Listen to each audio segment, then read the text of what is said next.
Viaje al centro de la Tierra, por Julio Verne, capítulo 5.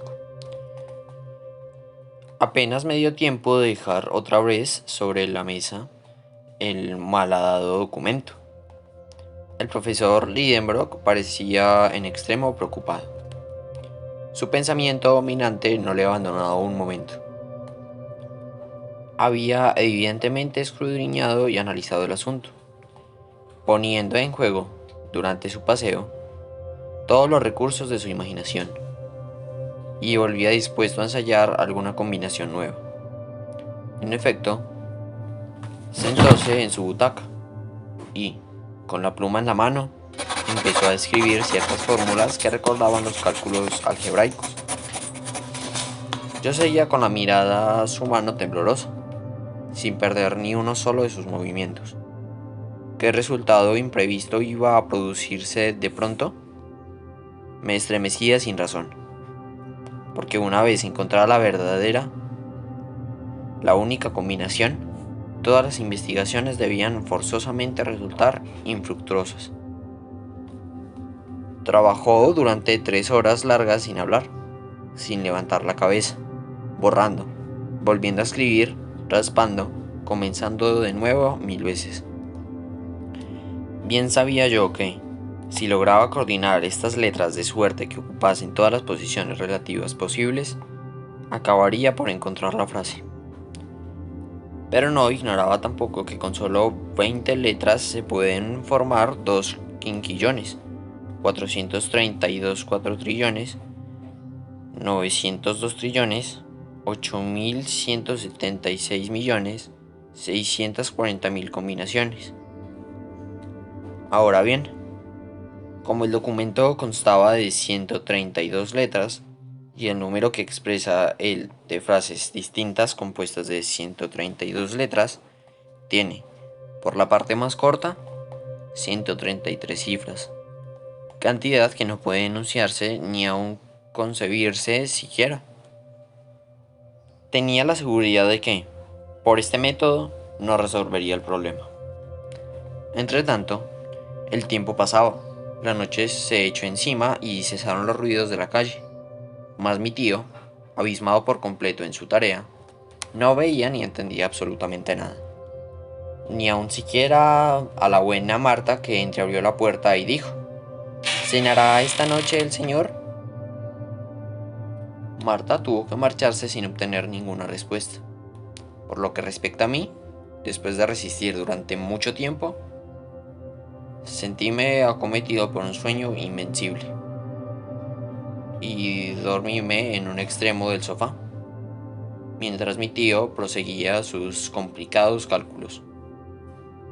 Cuando me desperté al día siguiente, el infatigable Pegón trabajaba todavía.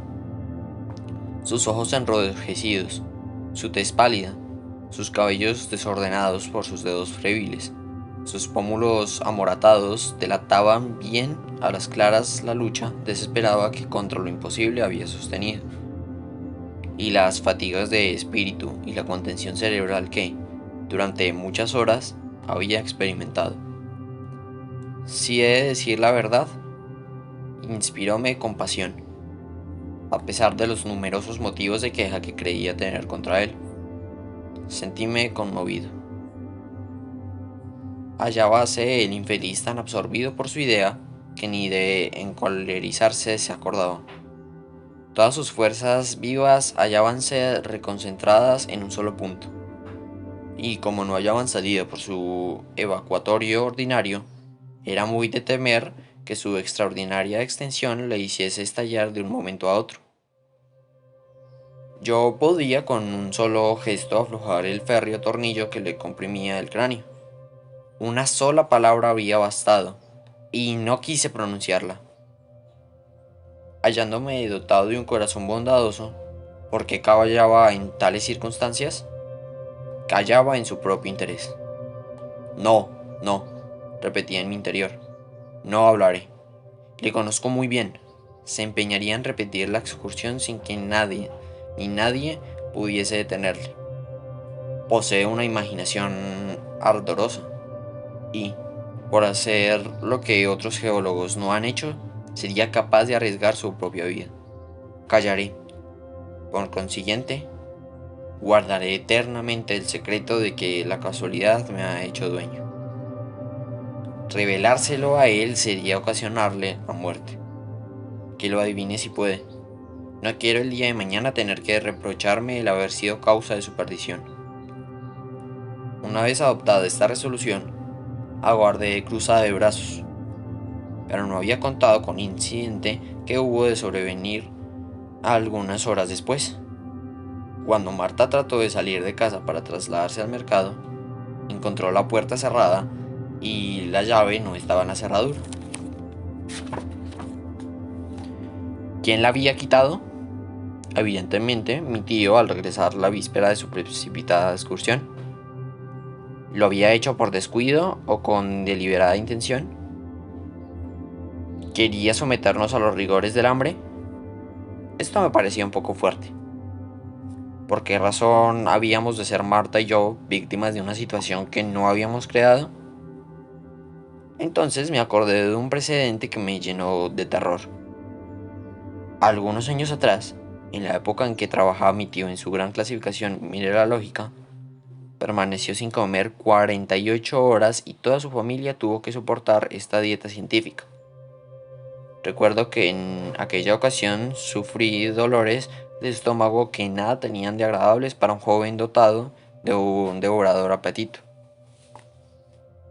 Pareciéseme que nos íbamos a quedar sin almuerzo, como la noche anterior nos habíamos quedado sin cena.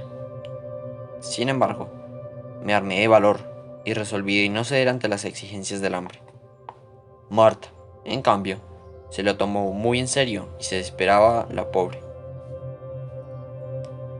Por lo que a mí respecta, la imposibilidad de salir de casa preocupábame mucho más que la falta de comida, por razones que el lector adivinará fácilmente. Mi tío trabajaba sin cesar. Su imaginación se perdía en un dédalo de combinaciones. Vivía fuera del mundo y verdaderamente apartado de las necesidades terrenas. A eso del mediodía, el hambre me aguijoneó seriamente. Marta, como quien no quiere la cosa, había devorado la víspera de las provisiones encerradas en la despensa. No quedaba, pues, nada en casa. Sin embargo, el pundonor me hizo aceptar la situación sin protestas. Por fin sonaron las 2. Aquello se iba haciendo ridículamente intolerable, y empecé a abrir los ojos a la realidad. Pensé que yo exageraba la importancia del documento, que mi tío no le daría crédito, que solo vería en él una farsa, que, en el caso más desfavorable, lograríamos detenerle a su pesar. Y, en fin, que era muy posible que diese él mismo con la clave del enigma, resultando en este caso infructuosos los sacrificios que suponía mi abstinencia. Estas razones, que con indignación hubiera rechazado la víspera, pareciéndome entonces excelentes. Llegué hasta a juzgar un absurdo el haber guardado tanto tiempo, y resolví decir cuánto sabía. Andaba, pues, buscando la manera de entablar conversación, cuando se levantó el catedrático. Calóse su sombrero y se dispuso a salir. ¡Horror! Marcharse de casa y dejarnos encerrados en ella, eso nunca. Tío, le dije de pronto, pero él pareció no haberme oído. Tío Lidenbrock, repetí, levantando la voz. ¿Eh? Respondió él, como el que se despierta de súbito. ¿Que tenemos la llave? ¿Qué llave? ¿La de la puerta? No, no, la del documento.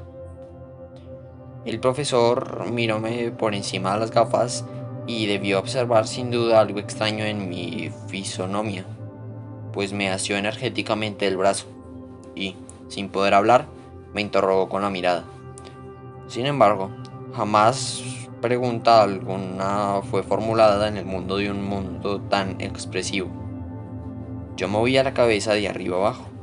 Él sacudía la suya con una especie de conmiseración, cual si estuviese hablando con un desequilibrado.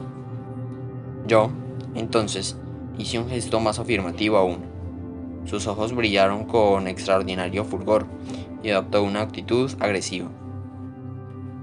Este mudo diálogo, en aquellas circunstancias, hubiera interesado al más indiferente espectador. Si he de ser franco, no me atreví a hablar, temeroso de que mi tío me ahogase entre sus brazos en los primeros transportes de júbilo.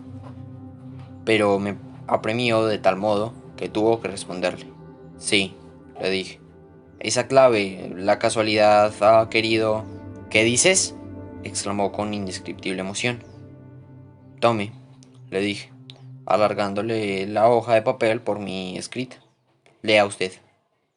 Pero esto no quiere decir nada, respondió él, estrujando con rabia el papel entre sus dedos. Nada, en efecto. Si se empieza a leer por el principio, pero si se comienza por el fin...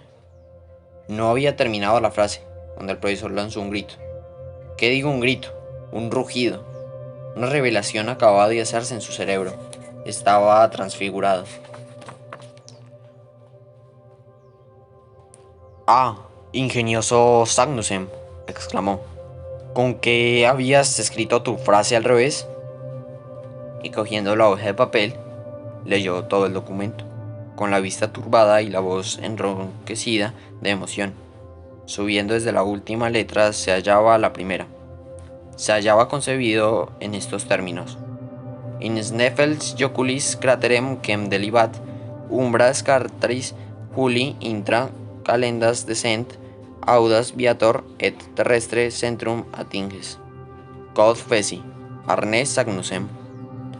Lo cual se podía traducir así: desciende al cráter del Jocul de Sneffels, que la sombra del Escártaris acaricia ante las calendas de Julio audaz viajero, y llegarás al centro de la tierra, como he llegado yo. Arne Sagnussem. Al leer esto, pegó mi tío un salto, cual si hubiese recibido de improviso la descarga de una botella de Leyden. La audacia, la alegría y la convicción dábanle un aspecto magnífico. Iba y venía precipitadamente.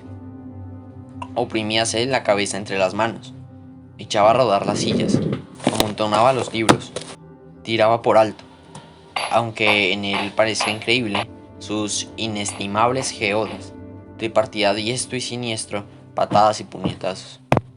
Por fin se calmaron sus nervios y, agotadas sus energías, se desplomó en la butaca. ¿Qué hora es?, preguntóme, después de unos instantes de silencio. Las 3, le respondí. ¿Las 3? ¡Qué atrocidad! Estoy desfallecido de hambre. Vamos a comer ahora mismo. Después... ¿Después qué? Después me prepararás mi equipaje. ¿Su equipaje?, exclamé. Sí, y el tuyo también, respondió el despiadado catedrático, entrando en el comedor.